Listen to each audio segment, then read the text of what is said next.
Coming up on ojmerge, Link Up Edition. Many of these American women want to know. Getting here to America, did you have a mindset on the type of woman that you wanted? The real about Jamaican men dating overseas. A woman want to eat, a woman wants somebody to provide for her, and a woman And want bring to that back. And so much more. If you catch him in that trying phase, then you are in problems.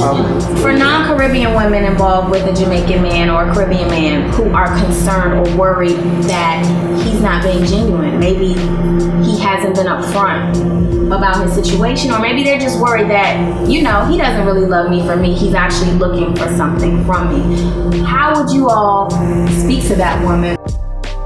And for the first time ever on the ojmerge channel, we hear from a Jamaican woman's point of view. There are certain things that you have to look for.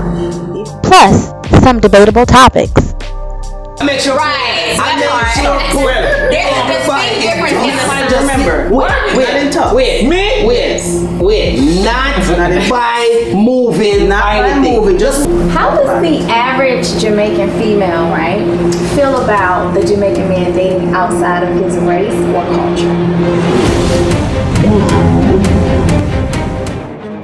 Subscribe and turn on your notification bell so you won't miss any of this. Follow us on Facebook to catch early clips, sneak peeks, and exclusive content.